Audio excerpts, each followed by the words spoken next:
A very warm welcome to you, and thank you so much for joining us in this special program brought to you by Etosha Gardens and Memorial Park, where we focus on a whole host of holistic things. And today, I'll be drawing closer to issues around wellness. I'm joined today by Dr. Tinaye Mzamindo, who is a wellness specialist, hoping to be able to appreciate some key areas that may concern you as our viewers. Feel free to engage with us on our social media platforms, as we always do. Appreciate hearing from you. Doc, thank you so much for taking the time to join us today. Thank you for having me. Right.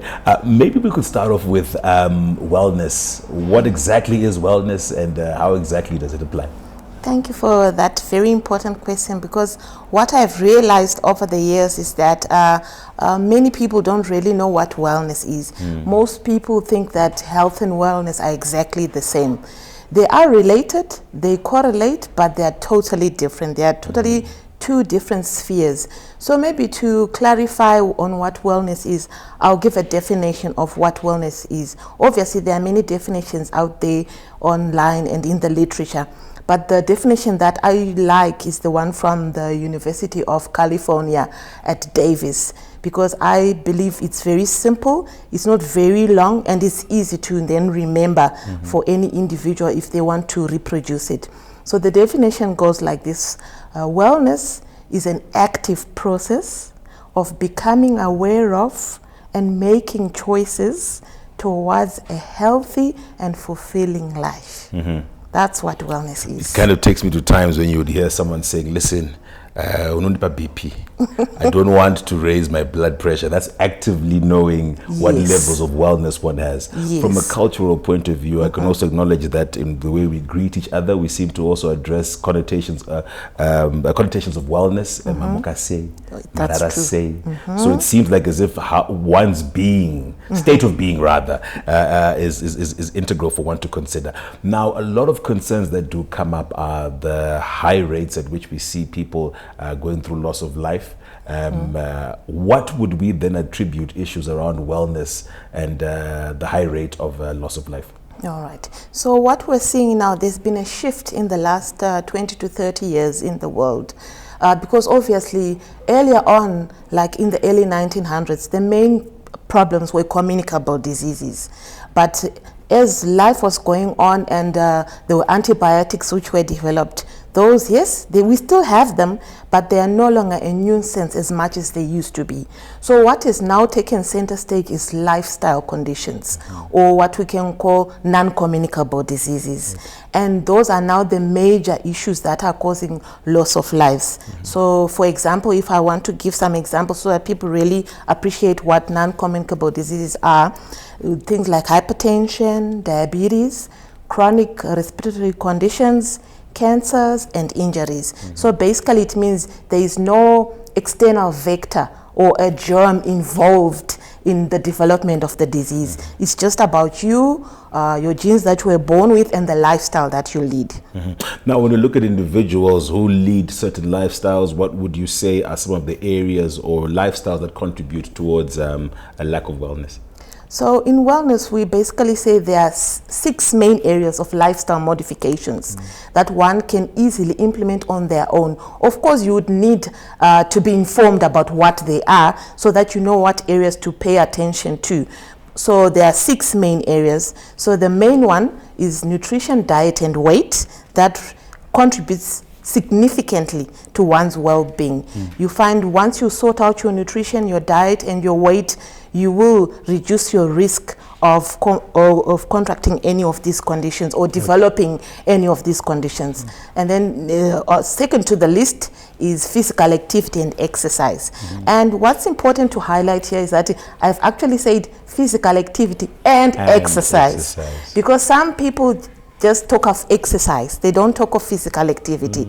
So those two things, of course, they're similar. They both involve movement of the body, but the levels to which one can exercise may vary on certain circumstances, maybe on their age, or if they've got other underlying conditions, they may not be able to be actively involved in proper exercise. If maybe I could come in there to help our audiences distinguish between physical activity and exercise. If I've got stairs at the workplace, it's a physical activity to actually use the stairs than to use the elevator. Exactly. And if I've got stairs at home, I can decide to do repetitions going up and down the stairs for a period of time as an exercise. Yes. All right. That's true.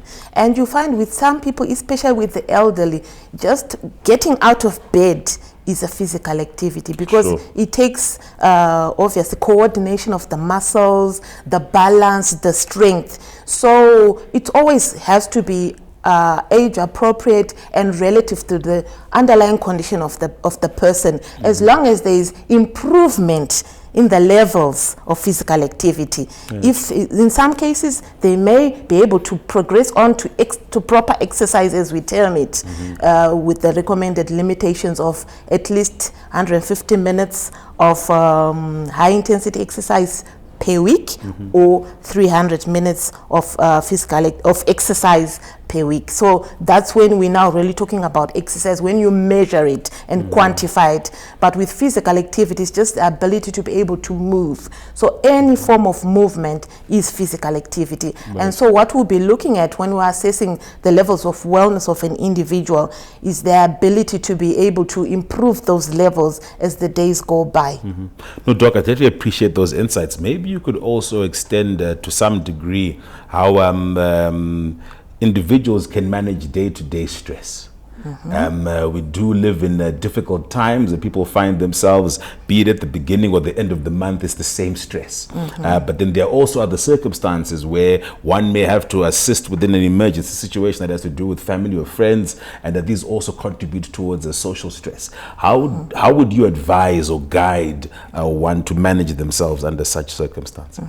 Thank you for mentioning stress, because management of stress and building of resilience to be able to cope with stress is actually one of the lifestyle modifications that contributes to well-being and being able to reduce your risk of developing the conditions that we mentioned above, the non-communicable diseases. So in terms of the tips of how maybe one can handle stress, the major thing, remember, when we go back to the definition of wellness that we mentioned earlier on, it's about being able to identify you as an individual that you're not feeling quite okay. So you don't have to wait for palpitations, or you don't have to wait for sleepless nights, but just having an intuitive feeling that I'm not feeling okay. It's all of us feel it at some time or another. And so what you then have to monitor is, okay, will it go away in a day or two? Because usually stress is okay. We say that low levels of stress are okay, because they help you to develop what is called the fight or flight response. But it should never be long-standing and sustained. So that kind of flight or fight mode within a day or two should be gone. So maybe you're looking forward to, I hope you'll be looking forward to writing an exam. You will feel levels of stress, your level of stress going up. That's normal, and that's good actually, because it makes you more alert. But it mustn't be overwhelming that it's now beyond 2-3 days and you just can't concentrate. Now that those levels of stress are not manageable. And if you do then find yourself developing stress which goes beyond a couple of days, you need to approach somebody, preferably somebody who is qualified to share what you're experiencing, so that it doesn't lead to detrimental effects. Like then some people then are not able to sleep well, they're not able to concentrate, they take off days, so they start missing work, and they now have problems with their HR at work, their performance goes down, and it just becomes a vicious cycle of spiraling down. So what's important is that all of us, we are born with that assessment within us to be able to feel that, no, I'm not feeling okay. So unfortunately, most of us in our environment and our population feel uncomfortable to be able to share that I'm not feeling quite okay. And most of the time you will know what's making you feel unwell and not like at the right level of functionality. Sure. I'm looking forward to expanding a bit on that there, but that's all the time that we did have in this segment. We definitely do appreciate your contributions and look forward to speaking to you again in future. Okay, thank you. We're joined in studio there by Dr. Tinaye Mzamindu, who is a wellness specialist, of course, looking very closely at how we can improve our wellness. Once again, we do encourage you to keep sending us your questions and contributions on our social media platform. That's it for now. Pleasant viewing.